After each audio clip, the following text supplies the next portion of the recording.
Well, it turned out that I needed to readjust my map so that it would include this area down in here, and the original map that I was planning on using as my background didn't include this area over here. So I want to be able to kind of crop over here. So I've got a new version, and it's going to be a little bit more zoomed in, but all my trails that I'm going to be referencing are within this area. So that's where I'm going to go. So let's go into Adobe Illustrator, do a file new. Look for the web option that's 1920 by 1080 and 72 pixels. We'll go ahead and create that. And now make this a little bit smaller here. And move this back and get that back. So this one's going to function as my background. So I'll drop that in and make this bigger now. And back away here a little bit. And I'm just going to crop this to the spot that I want it. Okay, so I'll move this over here for now. Hold the shift key down. Scale it evenly. And again, this is the area over here, if I remember right, where I need it. And I still want to give myself a little bit more room on the right in here so that I can kind of crop over there. So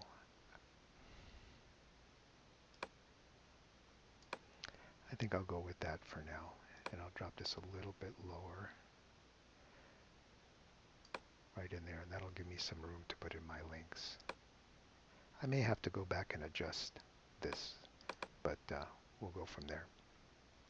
Okay, so for now, I'm going to create a rectangle, and it's going to be the size of my screen. I'm going to select both the rectangle and my artwork. I'm going to go to the Object drop-down menu and slide down to Mask, Make, and I'm going to do an F7, and I'm going to add a new layer, and I'm going to lock the bottom one here. I'll put that away for now. Okay, so now I've gone ahead and created in my Excel sheet a file with the names of the trails. So there's 10 of them total. And so they're in order of ranking. So I'm going to leave them ranked the way they are.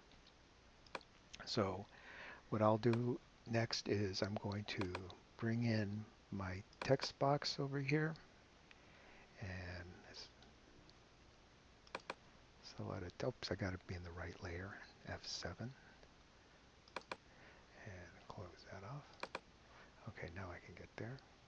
I'll just click over here and I'm going to go to my Excel sheet, select this, and I'm just going to copy it. I have to move it out of the way because otherwise I'm going to lose it. And I'm going to paste it right back in here. And now I'll go ahead and select all of that. And I'll change the font size to, let's see what, 36. We'll go with 36 for now. I'm going to do a Command 0. And so that should work. Okay, so I'm going to duplicate these. So I'm going to hold Shift and Option. So that's 2. Now I'm going to do a Command D.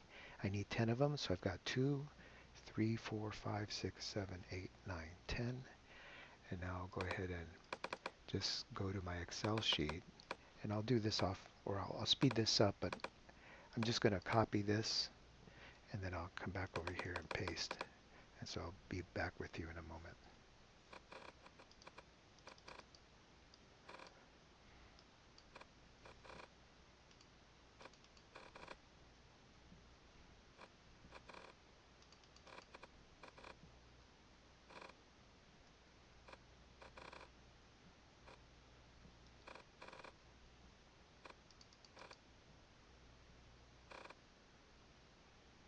Okay, that'll do that, and I'm going to include some text for the title. So I'll hold the Option key down, make a copy of that, and I'll go ahead and call this Yosemite. And I'll make that a little bit bigger. So let's increase the size. I think 60 is good for now. I know I'm going to want to come back and tweak this later and modify the font as well. In fact, it's going to be easier for me to modify the font inside Animate because then I'll be able to use either a Google font online or an Adobe font. Okay, so that looks good, and I'm going to do an F7, and I'm going to create a new layer, and this is going to be buttons, and this layer in here is going to be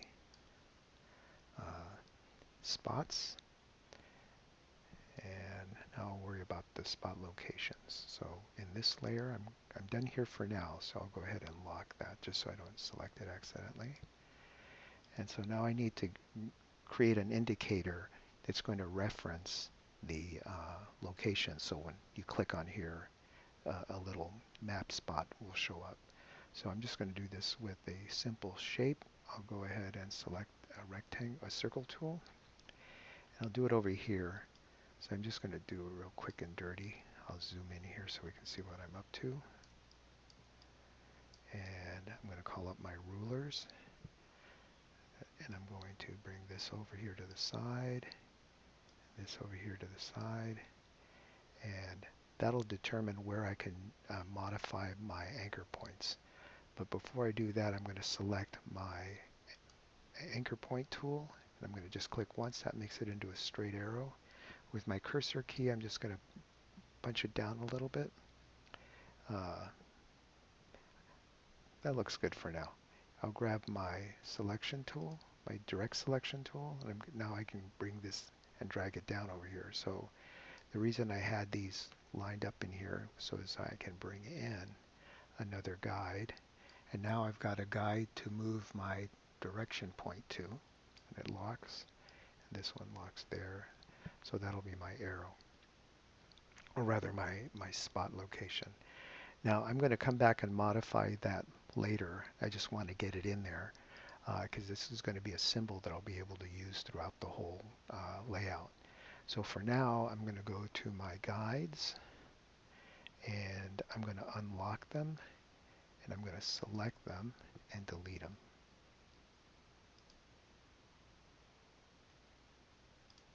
And I'll go back to my guides, and I'll lock them just in case I create new ones. Okay, so I'll click on this. I'm going to do an F8, and a movie clip is fine for now.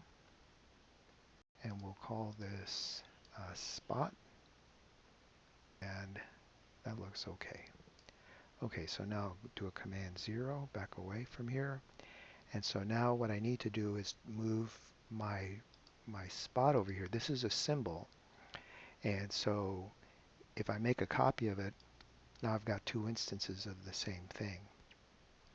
So what I'm going to do is I'm going to move these to the locations where the maps are. So one of them I know for sure is over here. In fact, several are here, but more on that later. And so I've got one that comes across right up above here, right where these two cross. That's one trailhead. And I'm looking on a sheet of paper that I printed everything out, and I just marked the spots to the location. So I've got one over here. I'm just holding the Option key down. And I've got one that shows up right about here. And I've got another one that shows up over here. Whoops. Hold the Option key down. And I've got another one that shows right about in here. And I've got another one that shows up right about here. And let's see. Okay, I think that's all of them for now. I know there's 10 of them, but there's a whole bunch of them that are lined up over here. So I'm going to go ahead and clean up my artwork. So I'll go and open up my symbol, double click and drill into it, and I'll zoom in here. And any mod I make to this will then modify the whole thing. So again, while I'm in here, I'm going to drop in my path because I want to figure out where the center is of this circle here. And then over here I can go ahead and click and drag a circle. And I'm going to select both shapes. I'm going to go to the object drop-down menu and I'm going to make it into a compound path. That way I'll get a hole in it. And that'll show up. In fact, maybe I don't want a hole. Maybe it should be a color.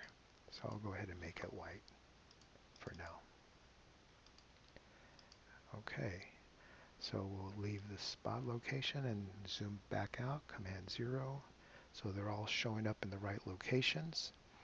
I'm going to do some minor adjustments to this. So it feels like all my text should be a little bit higher. Oh, it's locked, so let me do an F7. So unlock my buttons. And I'll go ahead and drag those up a little bit. Now, these will eventually become buttons, but I'm leaving them as text right now in Adobe Illustrator because they have the text that I need. So I just wanted to spread this out a little bit more. Select all of these guys. Go to my alignment tool, more options, make sure I'm aligning to the selected area, and then I'll just go ahead and click on here and give me a little bit more leading. We'll see what that looks like. So the other thing that I might consider doing is making the background a little bit more transparent. So I'll go ahead and back away here a little bit, and I'll go back to F7, open up the background layer, lock these others, close that, and so I'll call up the transparency tool. So go to the window, call transparency, and open that up, and I'm going to just drop it just a little bit, maybe about 80%. So that shows up a little bit more so. I may end up modifying the image a little bit in here, but for now, this is basically the setup for the Adobe Illustrator file. So I'm fast forwarding to the end product here, and this is what I'm going to be taking into Animate. The text references over here are just so we can get an idea of how the name will pop up when we click on the spot movie clip. This is supposed to imply that this is part of multiple pages. Of course, that's not part of the assignment, but I thought it made more sense to look at the page that way. And I can go ahead and program these in Animate so that when I do a rollover, it either darkens on the spot, fades in a rectangle, so it's essentially a button effect. Or I could even use the Create.js application so that whenever I roll over on one of these buttons, this little guy just kind of follows along and just kind of locks in one spot. But for now, this is only going to be for placement, and the animation will be completed in Animate